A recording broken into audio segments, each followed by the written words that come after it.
This is the Troutbitten Podcast. Troutbitten. Troutbitten? Troutbitten. Troutbitten. Troutbitten. Yeah, Troutbitten. Troutbitten. It's about trout. Wild trout. This is Troutbitten.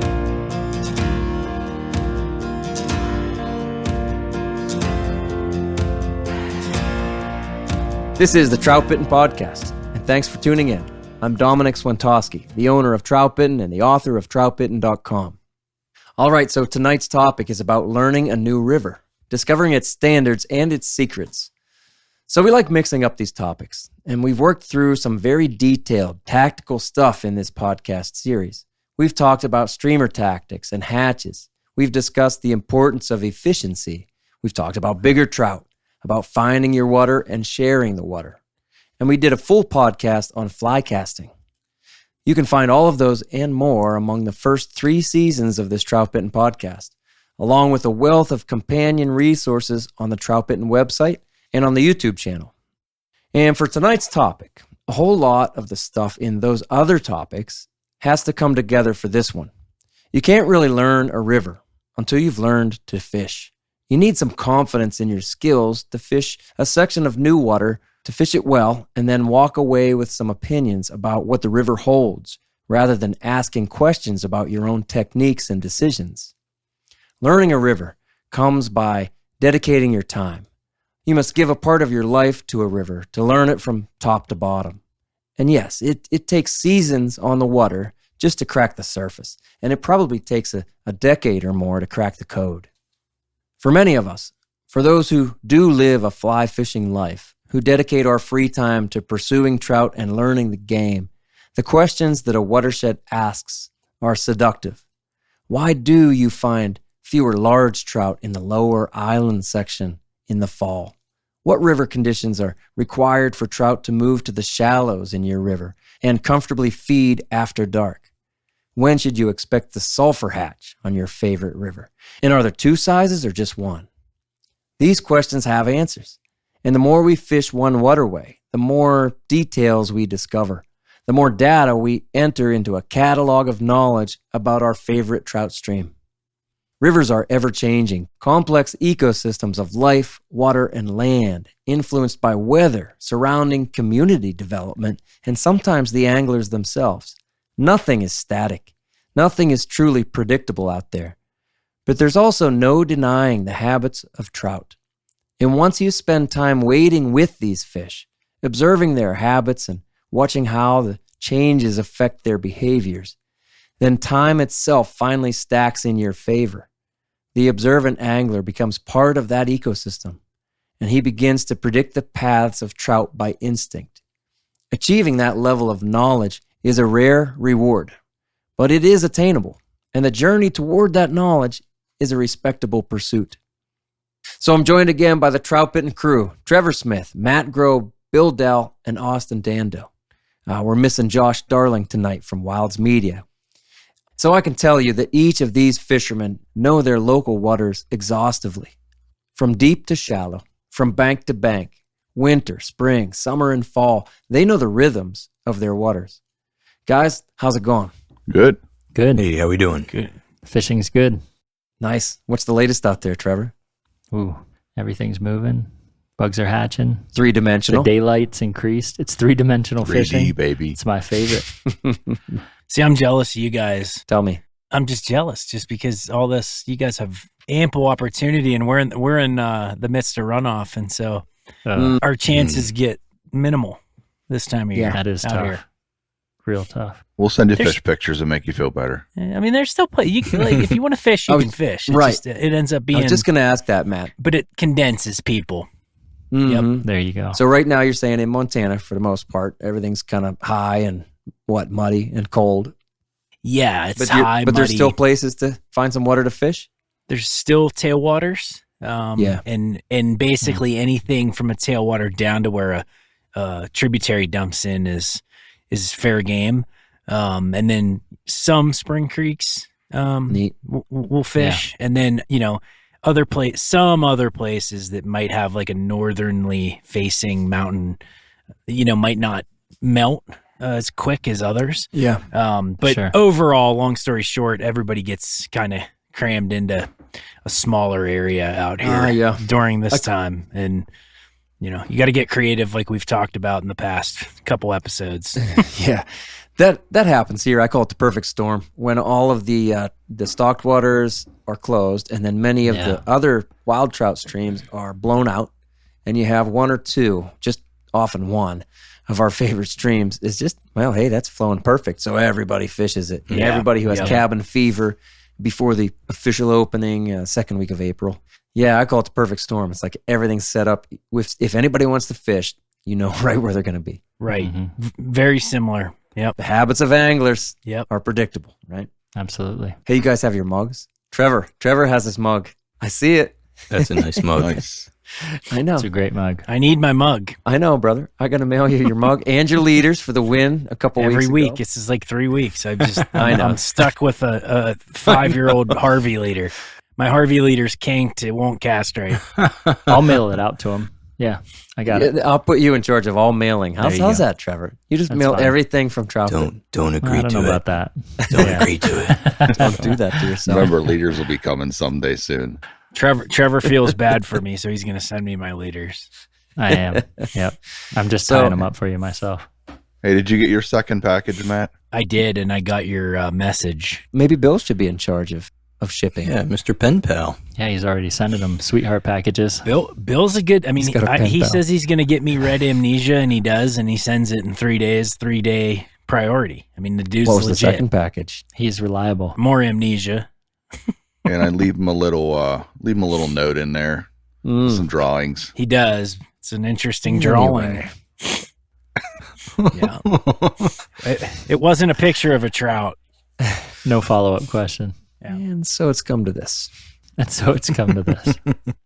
So I guided Dustin and Dirk. Last week before maybe. And Dirk, we get out of the car, or Dirk gets out of the car. He goes, "Yeah, I have a box for you." And he gave us six mugs. Dirk owns Fox Cross Pottery. I just wanted to give him a shout out because I thought it was really neat. He gave each of us these awesome mugs. And well, you can pour any liquid you like in them. Whiskey. So, right, the other night, what beer was that you poured in there, Trevor? Ooh, Bourbon County Stout. You said what? That's Yeah. a pretty fancy beer. Yeah, it's a pretty sought-after beer, limited Sought release after. out of Goose Island Brewery up in Chicago. So Dirk, the guys broke the mugs in with the right liquid. Mm-hmm. Anyway, thanks, Dirk. That was super cool. We had the fire over at Trevor's place, gave everybody their mugs. Bill is going to mail out Matt's mug because he's now in charge of shipping. There you have it. Nice. All right, professionals. As per usual, lots of questions coming in this week. And again, sometimes there seems to be a theme or something that sticks out. I had 3 questions on this topic this week, so I thought we should give it some airtime. Austin, will you read this one, please? Yeah. Hello, Troutbitten podcast crew. That's us. My fishing friends and I absolutely love what you offer up every week on your podcast. Even many of my non-fishing friends are now listening just for the entertainment. Hey now. Thanks for your effort each week. That's cool. That's totally me. Trevor Smith was recently a guest on another podcast we listened Trevor to. Smith. Hey now. Spinny! Hey. And he talked about fishing dry flies on the mono rig. You probably won't be surprised when I tell you that most of my group are diehard mono rig devotees. It is a great system for nymphs and streamers, and I've used it for dry dropper too. But I was surprised to hear Trevor talk so much about fishing dry flies alone. We were wondering if you'd talk a little more about this. When would you do it? What's the advantage? And do you make adjustments to the leader formula? Thanks again. I hope you picked my question. Wendy. I know. I like She that. said, I like that, Wendy. You won the lottery, Wendy. That's right, Congratulations. Wendy. Congratulations. We don't know if you have great answers, but we picked your question. We like it. So Trevor's an all-star. He was over there on Jason's Wait Out There podcast, which we like. Mm-hmm. Yeah. We do. And you were talking a lot about the mono rig, and I that caught my ear too, because it sounds like you fish dry flies alone on it, maybe a little bit more than I do, but I do it. I think we all kind of do it. Yeah, for sure. We should identify first what we call the mono rig, right? It's a tight line nymphing system. I say it's a hybrid system because it's great for fishing nymphs of all styles. You can fish tightline nymphs, and you can fish split shot. You can fish drop shot with it. You can fish an indie rig with it. We fish streamers. I mean, of all sizes, small. Jig streamers, great. But then medium and articulated streamers, big ones, small ones. And then we fish dry dropper with it. And yes, sometimes we fish dry flies with it. Trevor, tell us more about that, dude.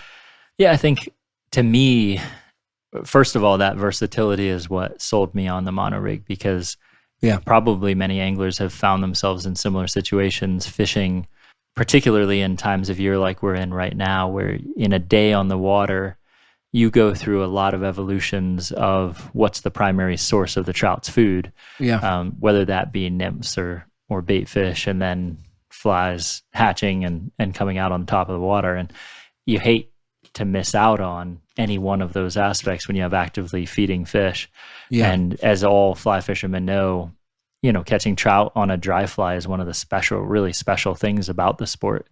And Euro nymphing, to me, was a limiting set of techniques and rigging that sort of left you scratching your head a little bit when it came to what to do in the situation in which you move into a hatch. Do you change rods? Do you change spools? Do you change? What do you do? You're making there's always some concession you're making.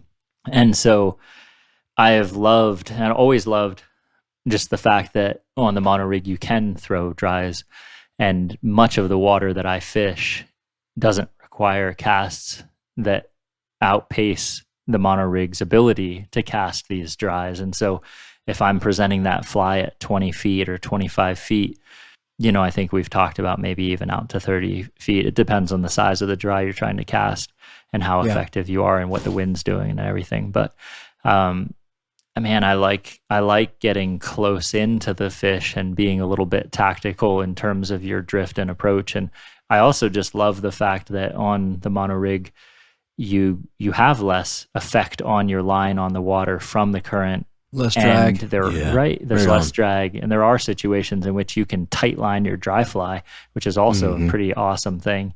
So, I think I've had fun. This time of year, the turbidity in the water is usually pretty high because we're getting rainstorms. And so you can really sneak up on feeding fish. Yeah. And so getting in proximity and sort of picking them off at closer ranges, it's just really fun. I just really like that aspect to the mono rig. I love that. I will point out, and then I'd love to hear what the rest of you guys have to say, that I think the way we all fish the mono rig is not a super thin butt section, not like a 5 pound or 8 pound or even 10 pound butt section. Right. Now, sometimes we do that, but I think what we're talking about here is what we call the standard mono rig. I call it Troutbitten standard mono rig. Yeah. And it's a 20 pound butt section. You can go down to about a 15 pound butt section of Maxima Chameleon, let's say, and you will still have what I call fly line style performance. If you stand there and cast it without any weight on there, you can cast it like a fly line. Therefore, you can do what Trevor's talking about and cast a dry fly around. It'll push things out there to a target with good casting fundamentals, right? Anyway, I'm just pointing that out because that's the way we all build our mono rig. I think I speak for everybody, right? Yeah. Yep. We all do that. Yeah. Okay, so we all build it that way usually. I do 15 pound. Yeah. Cool. Yeah, I'm with you, Grobe. I start with the 15 too these days. So we all build it that way, so we still have that fly line style performance. It's also good for pushing the indies around, the yarn indie even. It's good for pushing a dry dropper around, and it's good for great turnover and tuck casting and deciding where that tippet goes in addition to just where the fly goes, even when we're just tight lining. So anyway, we have that performance. Personally, I fish it. I would say I fish dries rarely on it, but I'll do it. If I just see a few and I'm like, I'm going to hit that and I'm going to hit that. And Wendy asked if we make adjustments to the leader.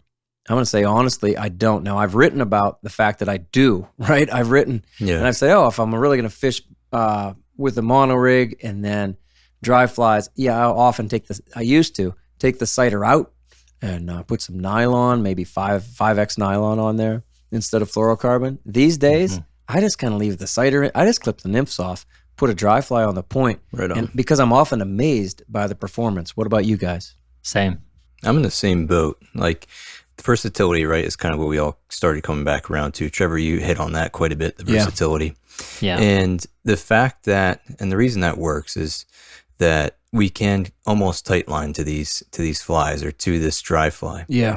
And we can make a cast while just keeping our nymphing leader on, putting the dry on the tag, putting a dropper below it if you want to. Mm-hmm. But when we make the cast, we can still keep like 80% of the line off the water. Yeah. And it's pretty incredible because, any sort of fear of your fluorocarbon sinking or creating some sort of weird drag really is, it's negligible. It's not in the equation at this point because it's really not on the water. It's not a far cast. So I kind of do the same thing. And it's nice, like Bill and I were out the other night, right? And we started nymphing, and then we went to streamer fishing. Yeah. And then we went back to dry fly fishing at the end of the evening. Yeah. And instead of standing there in the half light that was left trying to switch a leader out and get into a fly line situation, all we did was clip a couple flies and we were in the game again. So it's just, it's so nice. Good point. Yeah. I feel like if you're fishing a river that has a lot of boulders and a lot of kind of complex seams in it that are caused by boulders, most times you're not going to stand there and throw fly line 20 feet because you're going to hit all those complex seams and it's going to create a ton of drag. And so if you're going to fish a dry fly in that, it's more effective to do it with a mono, like you're saying, like a 20-pound butt section. Yeah. Because you don't have the mass of trying to control that fly line.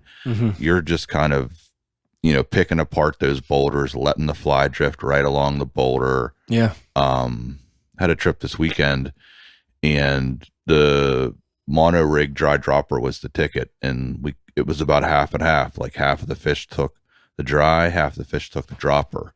Yeah. And so, but what Wendy's asking here is just straight, single dry fly, no dropper. Yeah. I will say if it comes down to, I know I'm going to fish dries and it's going to be a pool and it's going to be flatter water and I know I'm going to need to cast more than 2 rod lengths. Yep. I'm going to put fly line on. Same. Agree. I mean, I'll switch over to a George Harvey dry fly leader usually for me if I plan on fishing it for, I'm going to say more than 15 or 20 minutes. I was just going to say, I think you guys are covering it. I mean, you covered it well. I think for me, for my applications, that complex current that Bill touched on is the main factor that I like, that'll keep me throwing the mono rig. I just had it happen to me with, size 18 blueing olive hatch, and I got close and the drift in that scenario is killer with it really that rig. Is. There's like no drag. Yeah. There's no drag at all. Now, I didn't have too much wind to deal with. That's one other, man, if I'm throwing a size 18 on that rig, I could have some challenges to where it might provoke me to use fly line a little more. Yeah. So, I think we're all coming to the same point. And I like to use the best tool for the job, and that's why I use the mono rig for so many different things. And yet, when it isn't the best tool for the job, and when I plan to do it for a long time, I love the performance of fly line, pushing things around. I got great mending, like aerial mending. Most of my mends happen in the air. I get to really place those loops and curves and S-curve slack wherever I want. I love that. And I pair it up with a George Harvey dry fly leader. We should do a full podcast on the Harvey leader. I love the Harvey. Yeah. I've heard that. You've heard it. No, seriously, I love fishing that way. And it's coming to the season where I'm going to do that a lot. I mean, I do it a lot now, but I mean, it'll be my go-to tactic here pretty soon. As soon as the terrestrials start really becoming the thing, when the main hatches are over, that's what I do all summer long as my go-to. I love it. And so the fly line's fantastic for what it's good for. It was not designed to be fishing nymphs under the water. It was not designed to be fishing weights under the water. It's not. That's a fact. But it was designed and is still very good for pushing unweighted things, for pushing air-resistant things to a target. When you have weight built into the system, it is not the best tool for the job, but the mono rig is. Yeah.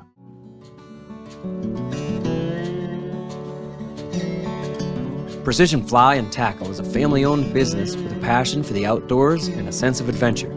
They are anglers who enjoy every moment spent on the water with family and friends. Precision Fly and Tackle carries the widest selection of Euro rods, reels, lines, leaders, flies, and accessories. From the beginner to the advanced angler, Precision Fly and Tackle can outfit every angler, no matter the budget. Visit them online at precisionflyandtackle.com. Then use code Troutbitten10, that's the number 10, for 10% off your order. Gear up with Precision Fly and Tackle for your next adventure. All right, so let's move into our topic. Learning a new river, discovering its standards and its secrets. Guys, you want to jump in right here? I mean, how do you learn a new river, and what do you think? You asked Matt to tell you where all the good spots are, right? Is that how you start?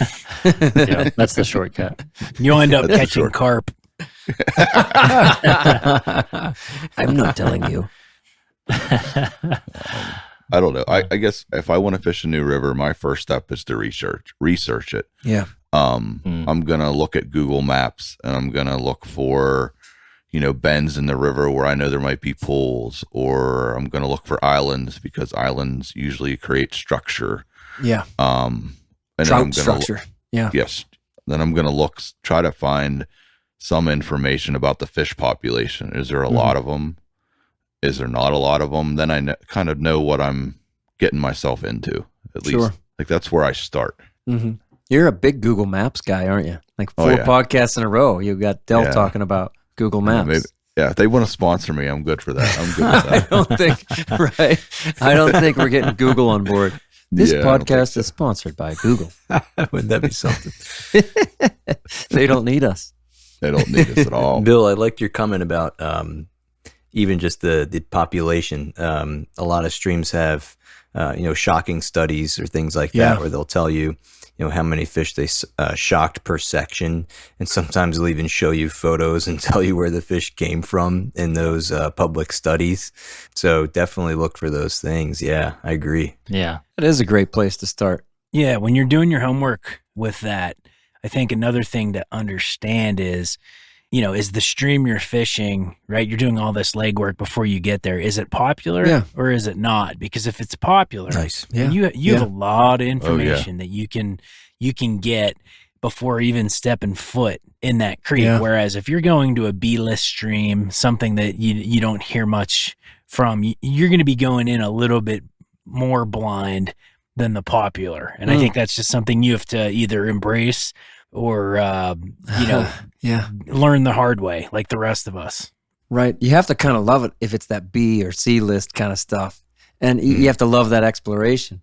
But if you just move into town and, you buy a new house, whatever, and all of a sudden you have one of these blue ribbon trout streams, within 15, 20 or 30 minutes, you're like, I'm going to learn this river. And like you say, dude, there's a lot of information on, every blue ribbon trout stream across the country. Bill, to add also on to the research piece, one thing I really like understanding is, a little bit maybe about either the geology of that river or even just like the water flow and where it comes from. Is this a spring-fed limestoner, freestone, tailwater? Great point. Right, because to me speaks a ton to all the other factors that I then will look for. Yeah, I like that. Break that down a little bit though, bud. Break that down a little more. What would you be thinking? Sure. So I think, some real obvious things are, in a spring fed or limestoner like we have in Pennsylvania. I'm going to be more assured to have stable water temps through summer and winter. And so I already know something about the seasonal nature of the feeding of those fish and the available food sources. And that tells me something about the aquatic life that will be valuable when it comes to targeting those fish and streams that I might fish, in quote unquote off season, whereas some of the freestone streams might have really great fishing for some of those early spring and early summer months, but they might get too hot and not hold fish through the summer, or the fish might push up into tribs. And, there's just so much about, I feel like it impacts everything you need to know. Sure does. And you could fish a great stream in March only to find it almost devoid of trout in July, Right on. There's other aspects to that, I'm sure. Yeah, all that stuff matters so much. Yeah. And species, like Bill brought up, you do a little research. Maybe maybe you haven't even fished it yet, but you are moving out, to a new town, new state maybe, and you're buying this house and all that. And you say, man, I'm excited to have this as my new home water.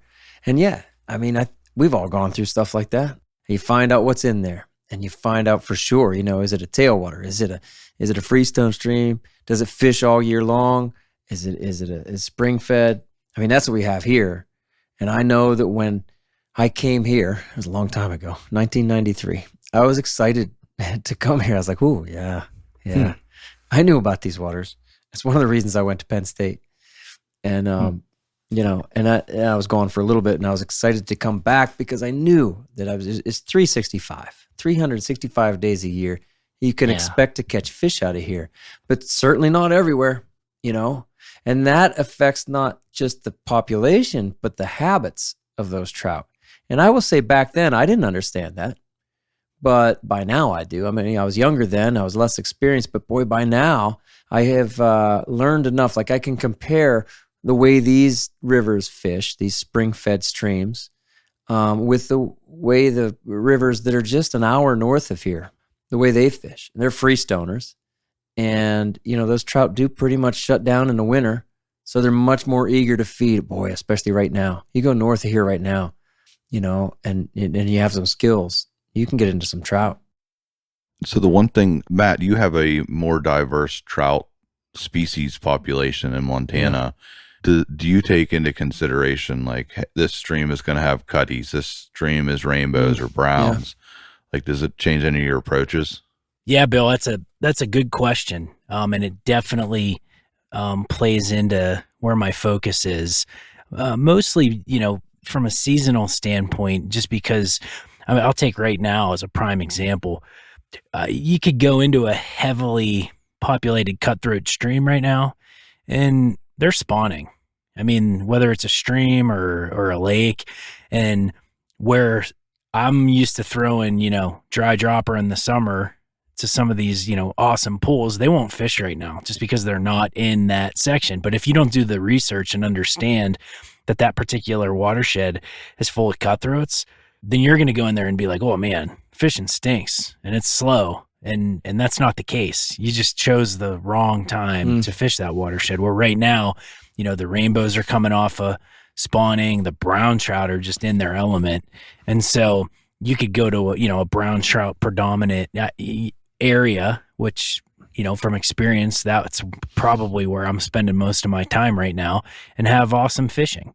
So it's definitely, it definitely contributes to a lot of decisions I make, and how, challenging it is to learn the water out here. I mean, you're not gonna just voila, I understand what everything's doing. No, you gotta, when you guys get it, when you have 5 or 6 different world-class fisheries within 45 minutes, and you really want to learn all 5 of them, I mean, it takes 10 years, of constant fishing in all seasons to start to understand these waters. I love that. So you just said to start to understand them. It does. It kind of takes 10 years. But we've talked a lot about doing some research. We're bringing up mostly here how to do, your research when you first get there, and you're kind of setting some expectations, or maybe setting your starting points. But then, once we start really fishing, what are your strategies there? How are you going to learn a river? Mine is cover it. So I like the cherry picking approach when I start. Okay. That's nice. Good point. Let's say the first time I fish a river or a stream, I will cover as much water as I can that day.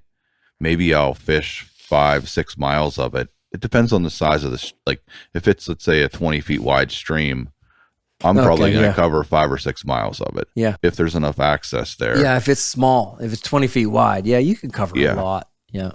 And when you say cherry picking, just tell everybody what you mean. So when I say cherry picking, I mean, you come to an ice hole, throw in, let's say 10 times, get 10 really good drifts. You don't get anything, move to the next prime line that you find. And then you're fish the B and C water a little bit for the most part.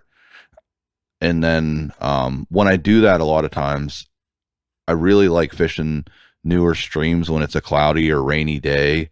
And so if I can throw streamers and cover all that water, maybe it'll give me a hint of maybe there's some bigger fish in this river. Nice. Because I can move them. Maybe there's not, but it's given me, I try to fish a new stream under good conditions, because if you go there and it's sunny and it's 90 degrees, it may fish like crap, but there could be a lot of fish in it.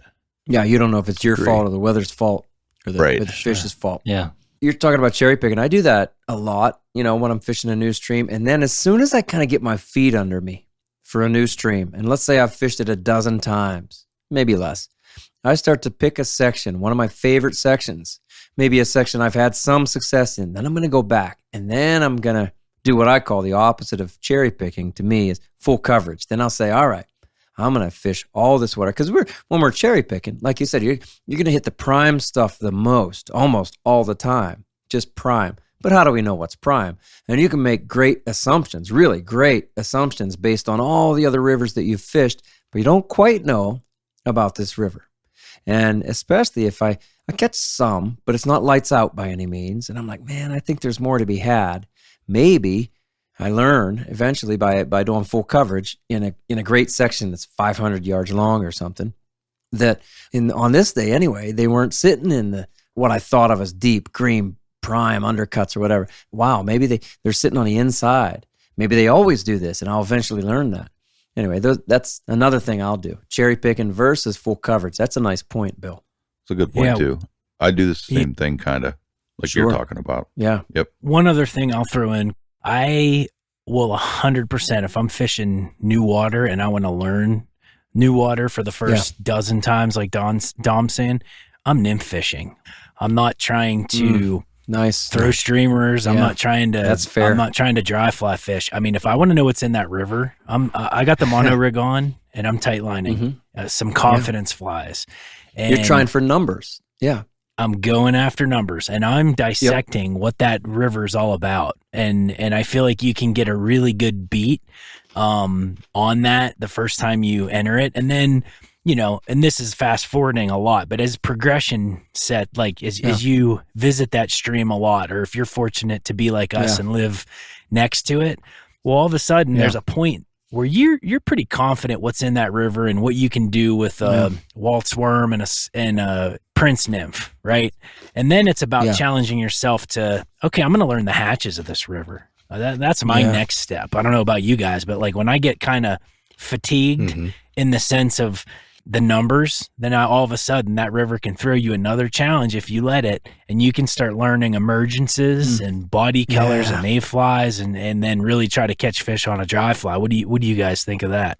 I think that's a great point. And each creek or river, has its different population or density of those individual life forms. Yeah. It brings to mind a place I used to fish down south quite a bit, where it was big water and insect life was pretty barren actually, but it had a low population of large wild brown trout.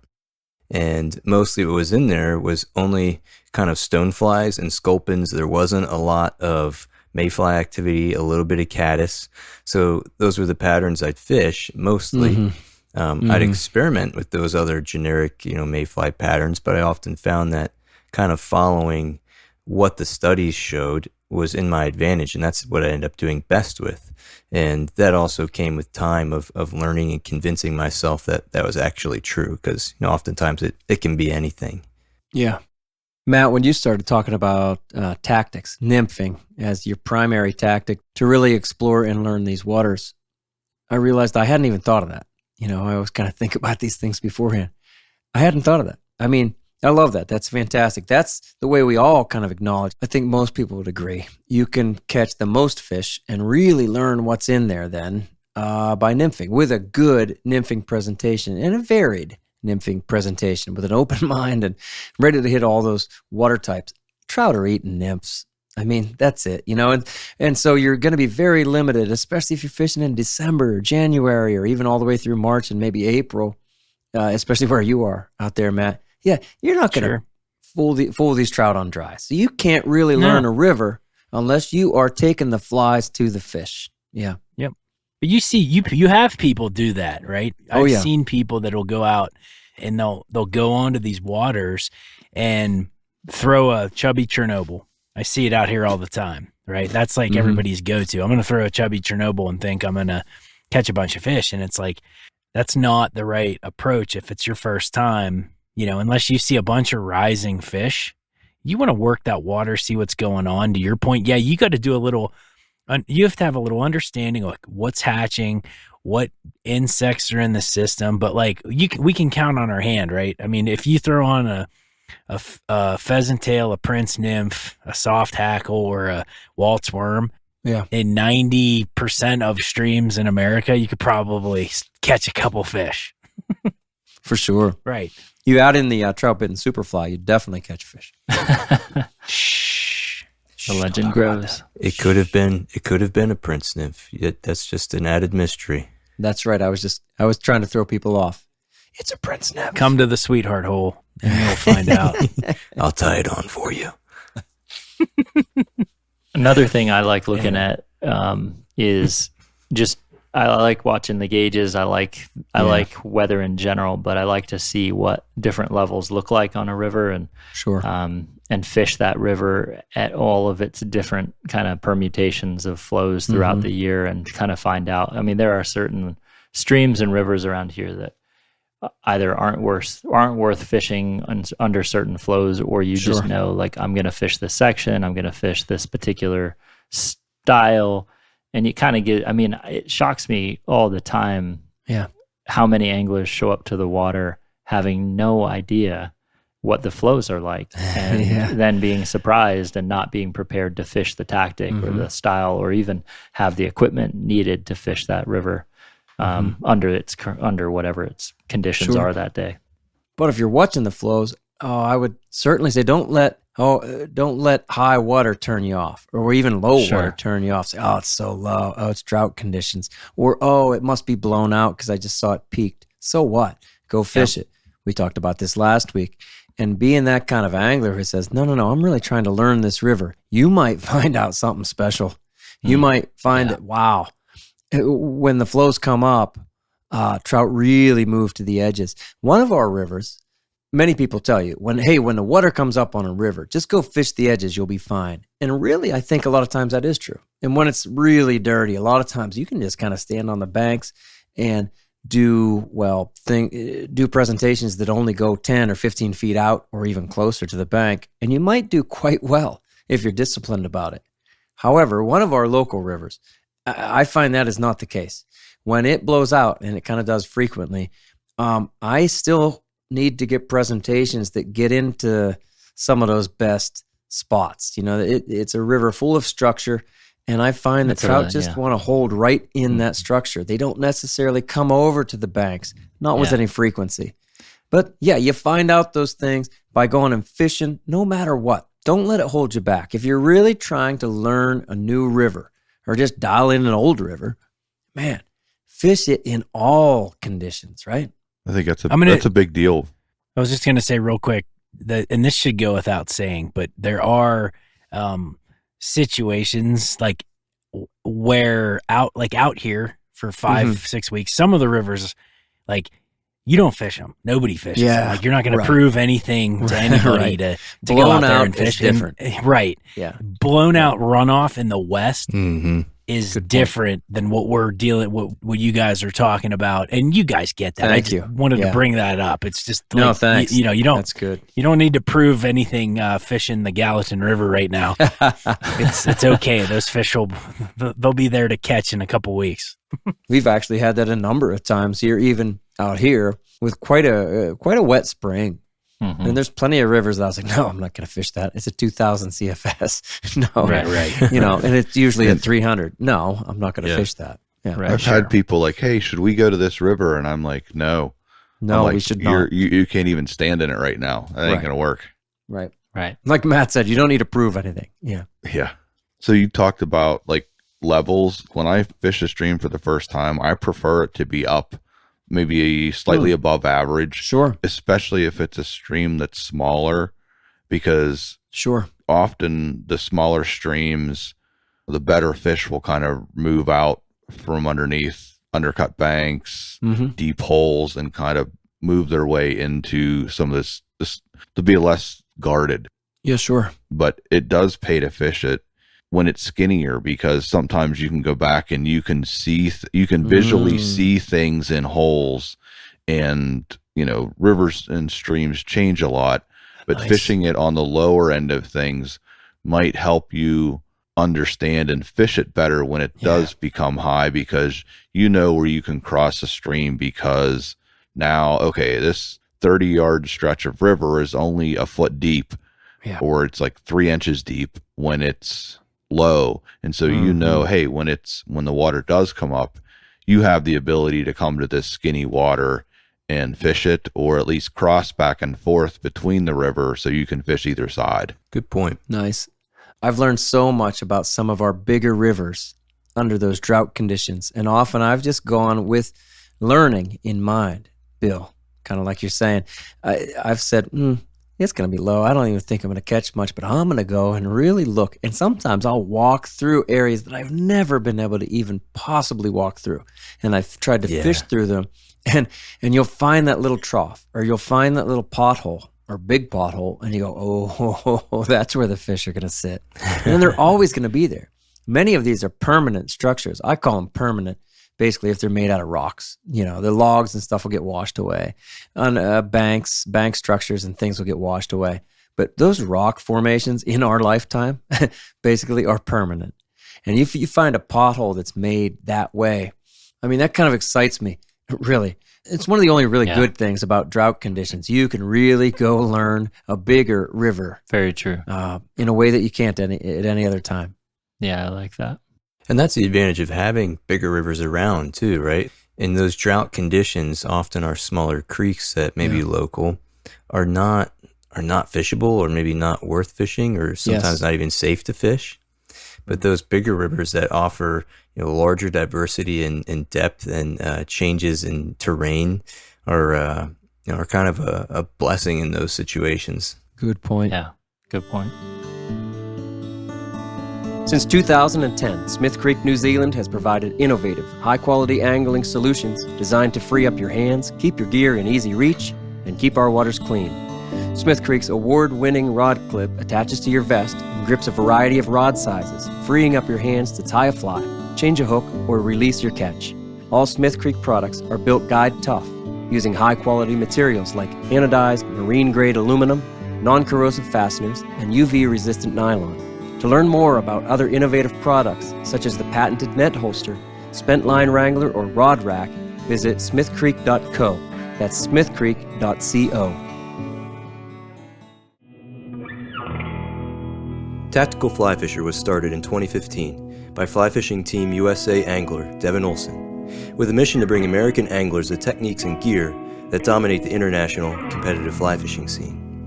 While you may have no desire to compete, you can still benefit from the same strategies which competitive anglers use to make them more successful on the water.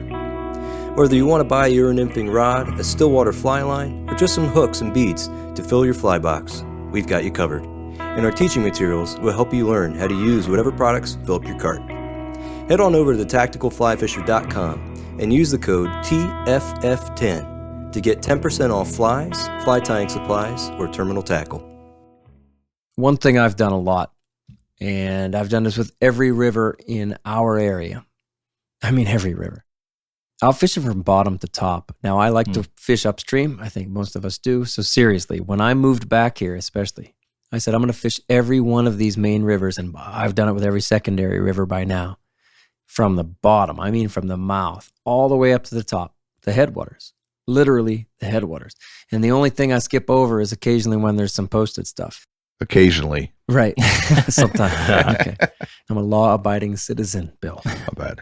Of course, you're not doing that in one day or even 1 week or even sometimes 1 month.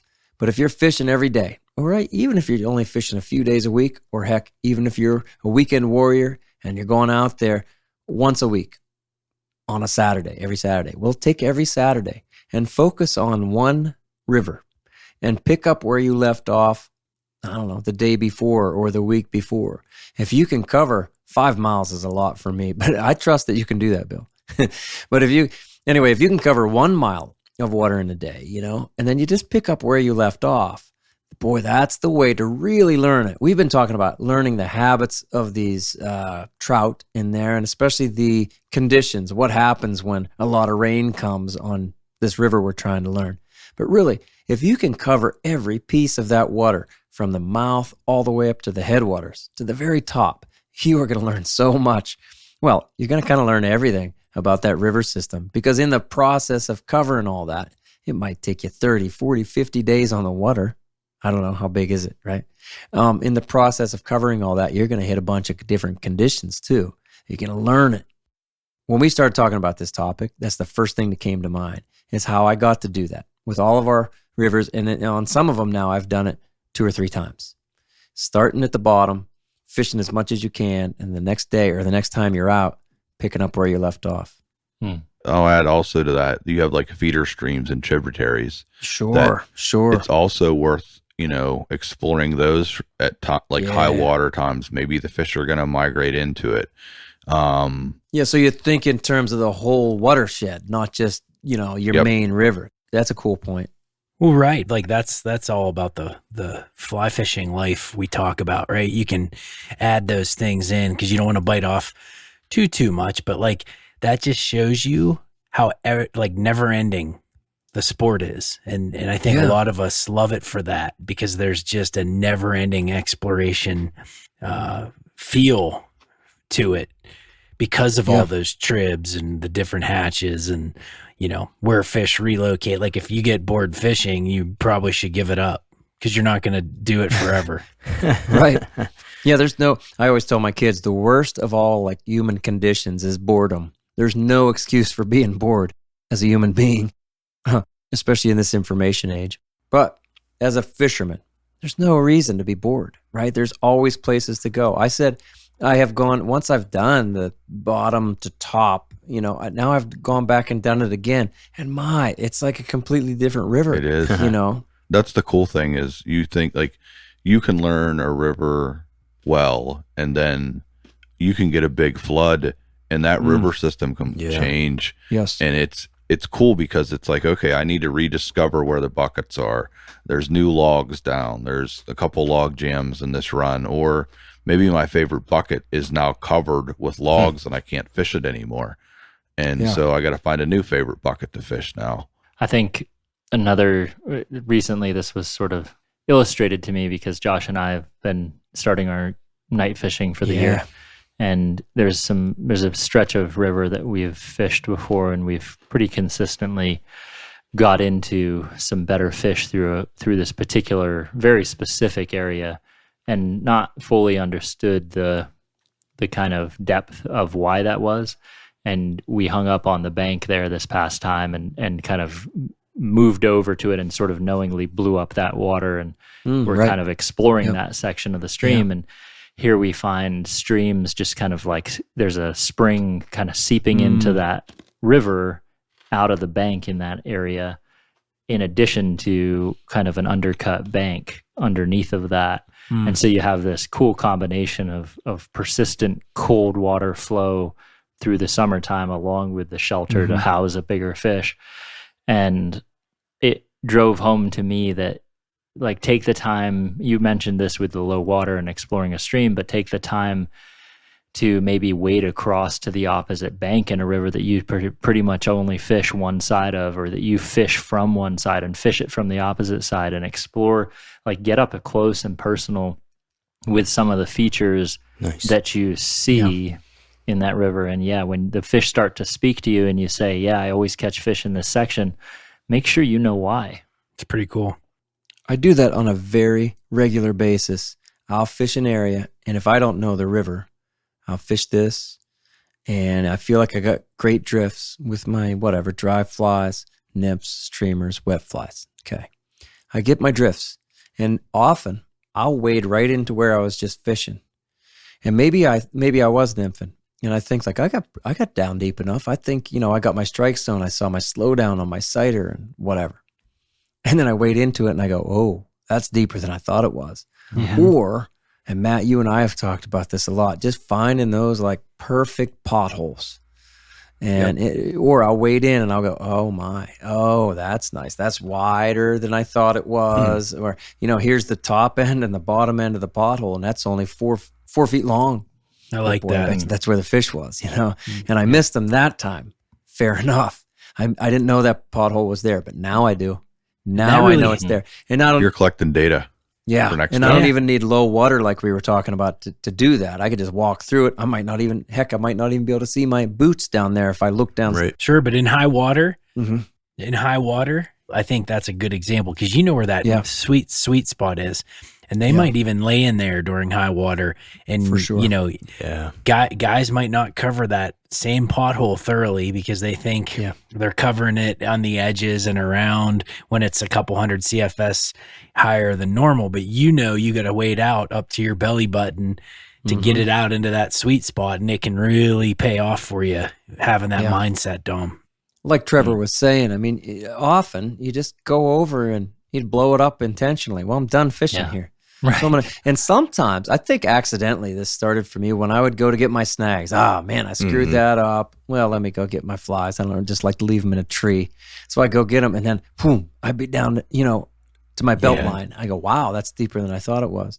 And I realized, wow, next time I come back, I'm getting deeper and whatever. Then now I do it purposefully. And sometimes you wade into those spots too and you'll spook fish out of them. After you just fished through it and you didn't catch anything or you get your flies back.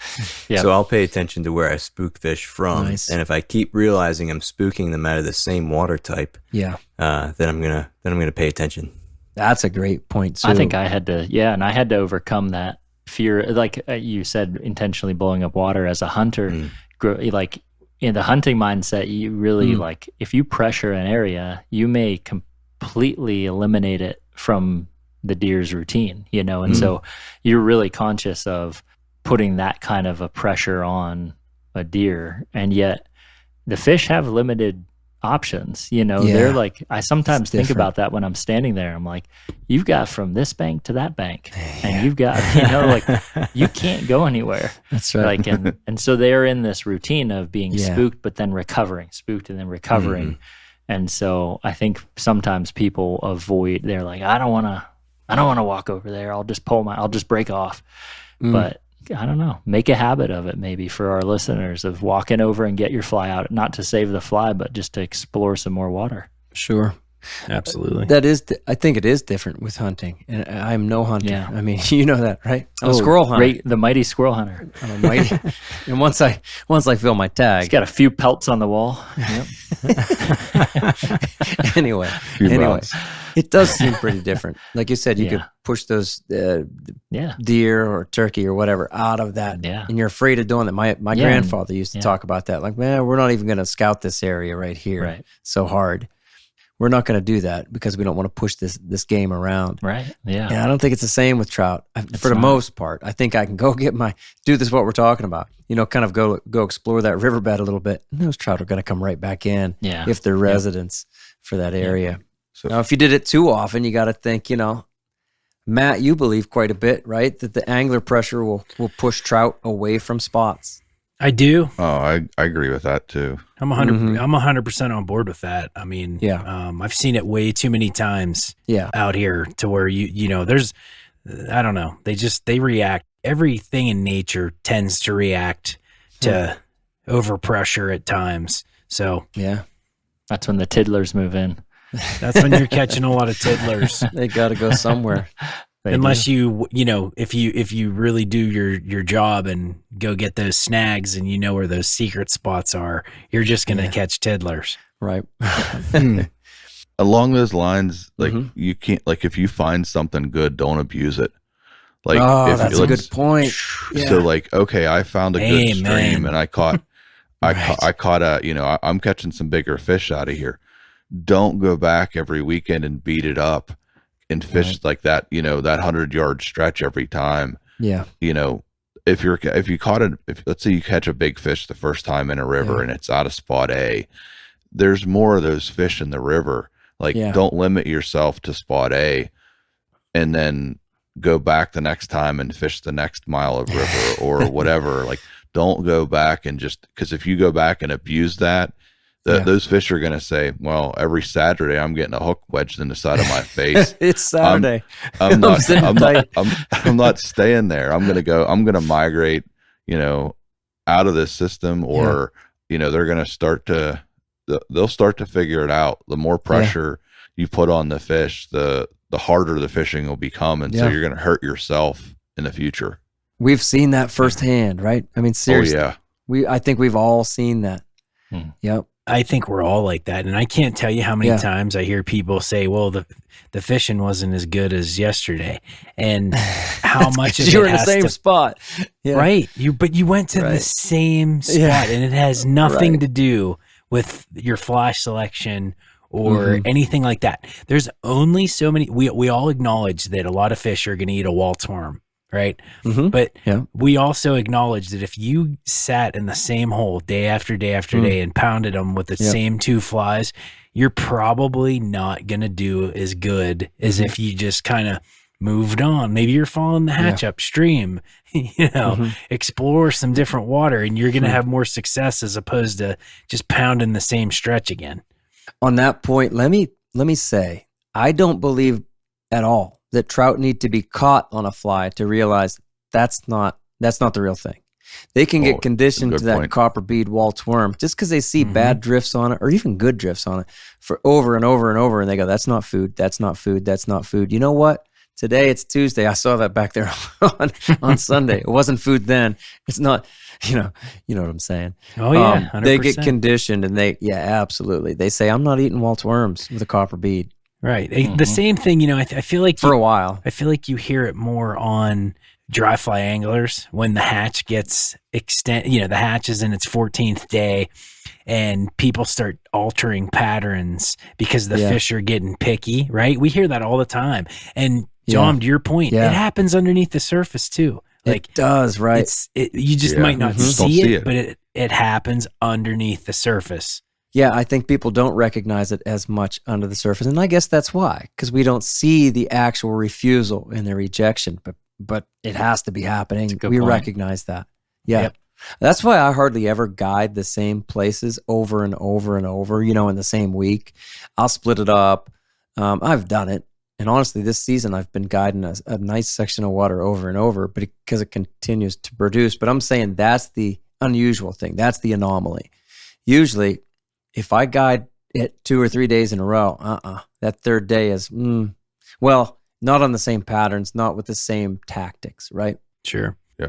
One other thing that I found myself doing a little bit more out here as far as thoroughly learning a river, I've found myself and I'll give this example, when the salmon flies are hatching on, one of the famous tailwaters out here. Yeah. It's really hard to pull away from that fun and at times that success because it only happens for a week every summer on that particular stream, right? But I've tried to make myself peel off going to that specific spot to experience other parts of my local rivers that nobody's on. A different bugs hatching, and the fish could be really dialed into this, I'm going to make this up, a mahogany dun that nobody talks about because everybody's on the famous river fishing salmon flies. And what I'm getting at is, in order to really learn your rivers, there's times, and you guys get it, right? Because your rivers, everything doesn't necessarily hatch exactly at the same time, right? You could have an emergence hatch earlier and later than others. And so when we'll say the green drake's popping, right? Well, there could be this, the green drake might be over in another stream and have a really spectacular mayfly hatch that nobody's talking about. And you don't get to really, what I'm getting at is you don't really get to learn your river unless you peel back and really spend some of the best fishing on other streams, sacrificing some of those days and fishing your the river you want to learn. Right. And to your point, don't chase the fame of a hatch. like chase good fishing. And so if everyone is going to stream A because there's this huge sulfur hatch here, or there's this huge green drake hatch here, if everyone is there, you're going to be limited to what you can fish because everyone is there. And so go to River A. Maybe it doesn't have a good hatch, but maybe there'll be less anglers there, and you can, you're going to have more of the river, and maybe those fish are less pressured, back to our other point, and so they might be more apt to eat. Yeah. A case in point last year was I was fishing a freestoner that I wouldn't have fished. Like I was like, I wonder, it's like a mystery to me. Like what happens on that river during big bug season on this, where everybody's fishing these tailwaters. And I went and was rewarded with a salmon fly hatch that was almost better than the one everybody was fishing. And I would have never known that if I didn't think to myself, well, I know this river, but I really don't know this river during this stretch. Yeah. And boy, was that a good decision, because now I learned it a little more, and now I'll have a hard time not fishing it this year, right? Because it's still kind of new to me. Nice. But I'm more okay passing up the known hatch for this so-called lesser hatch. It's you can get rewarded by doing things like that. And it does feel good to focus on one watershed for a long time and to really have this kind of knowledge that we're talking about. Yeah, absolutely. I think another thing that I think about that kind of stems off that point is the seasonal changes that a river might go through, and then even the like daylight to sunset kind of changes that a river goes through. And so often we find ourselves fishing one particular time of day, maybe because that's when we have our opportunities to fish, but it can feel like a completely different river sometimes, fishing it at a different time of day. And this is a season around here where we have a lot of hatches, and there's a lot of fishermen filled up in our parking lots, sitting in lawn chairs waiting for the evening to fish. And yet on some of those really popular rivers and during those popular hatches that might be evening kind of hatches, boy, there's also some really good fishing to be had in the early morning, and learning that there's even bug diversity on those rivers with kind of more prominent hatches that can just be found at the off hours or the hours that not many others are fishing is a kind of to Grobe's point of being willing to fish during times or seasons in which maybe there isn't quite as much attention. And you're probably thinking about night fishing. And as you're talking about that, that's what I'm thinking too. Yeah. That many of these rivers that I'm talking about, our locals, our favorites. Yeah. When I night fished them is when I really started to feel like I knew them. Yeah. And you never are complete, of course. And I don't want to say it that way, but it did fill in many gaps. Fishing all these rivers at night filled in many gaps, many questions. It didn't answer questions, but it gave me more data toward those answers.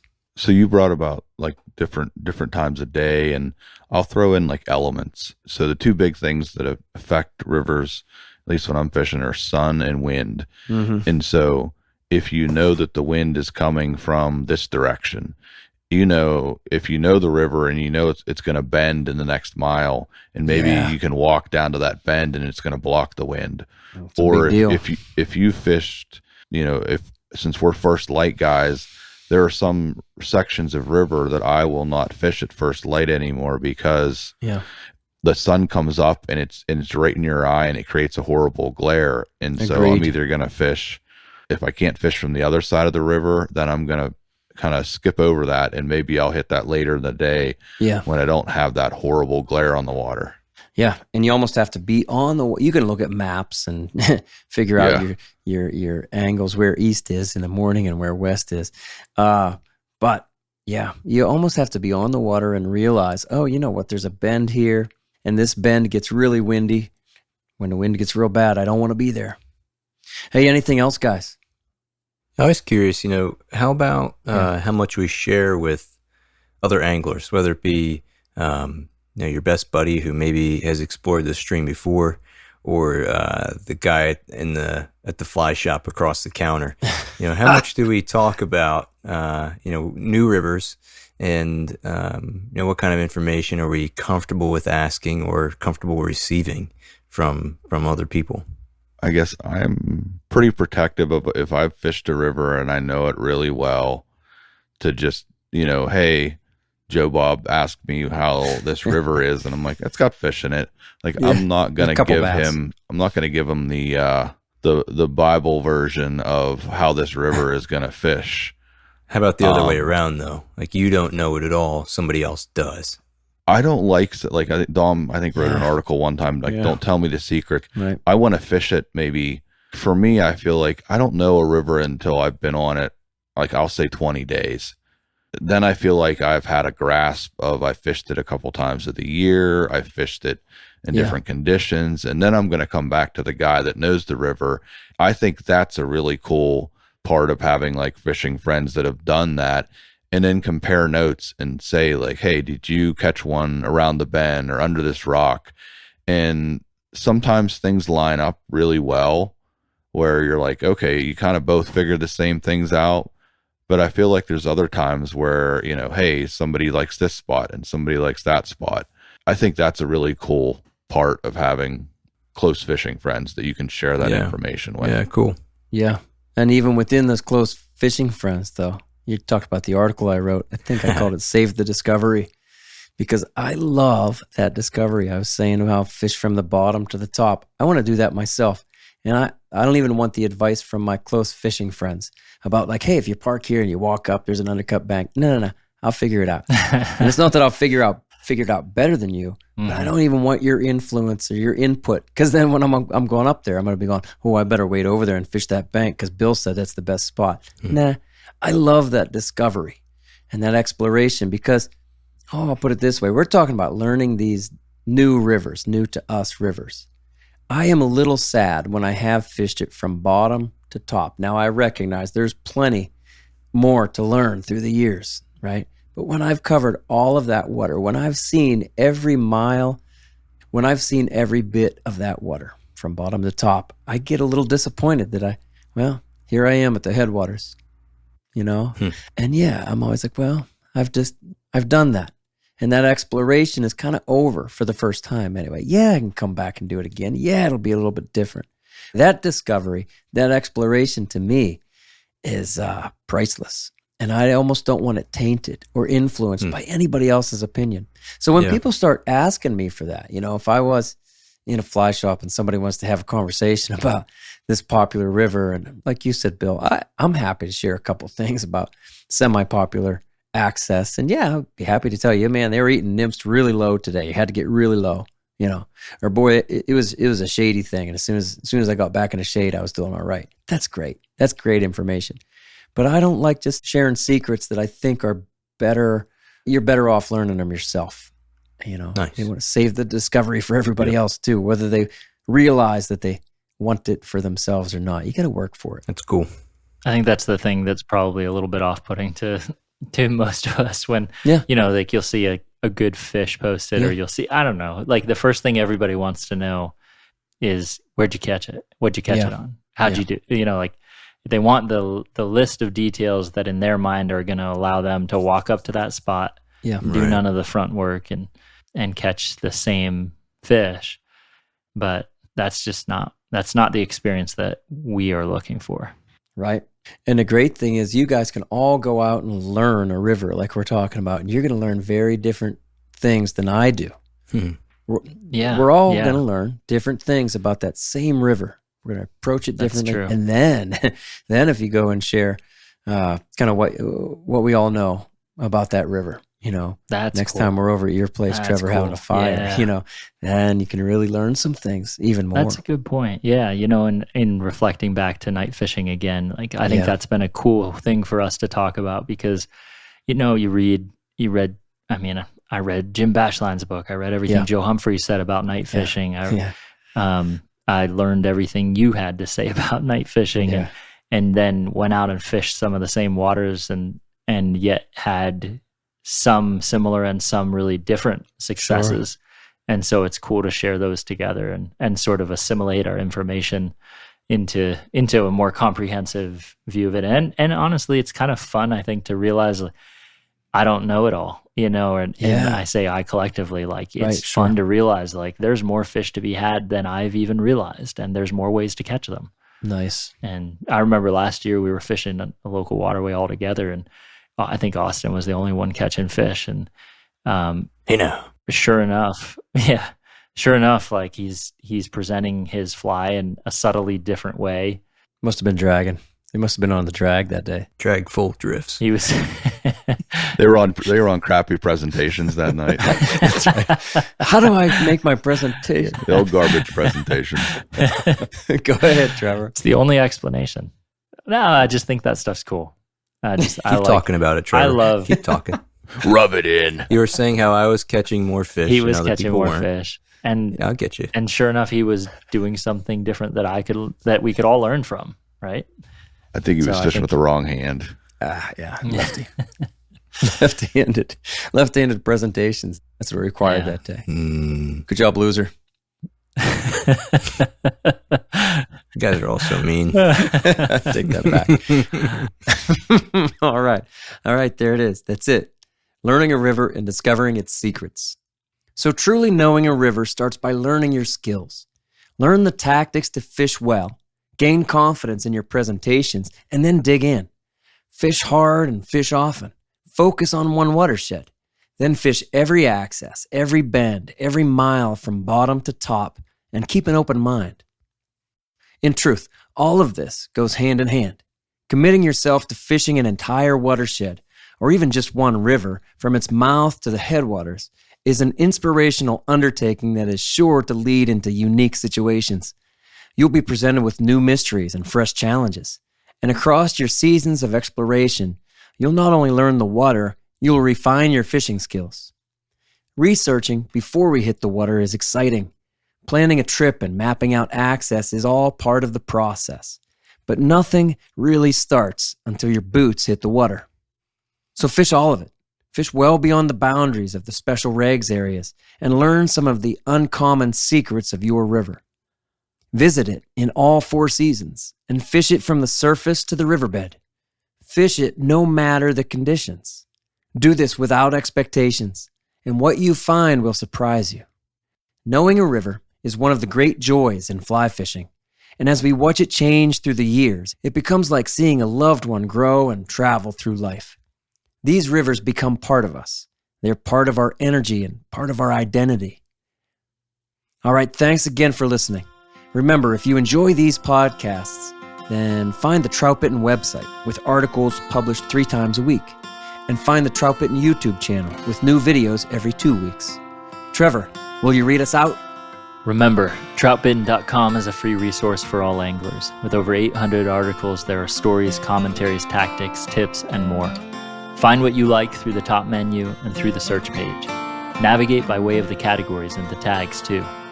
Thank you for listening to the Troutbitten podcast. Please give the show a 5-star rating on Apple Podcasts and leave a comment, because that stuff really helps.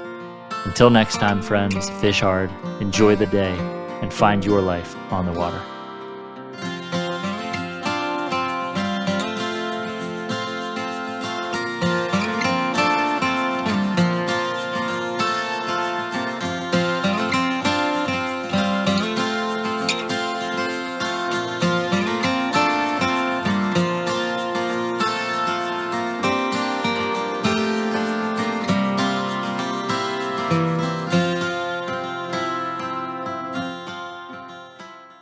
Yeah, want to come fish with me? I'll show you. Yeah. I'm not telling you. Come to the sweetheart hole. That's when the tiddlers move in. I'll show you some fishing. You're just going to catch tiddlers. Wouldn't that be something? It's a Prince Nymph. I'll tie it on for you. This podcast is sponsored by Google.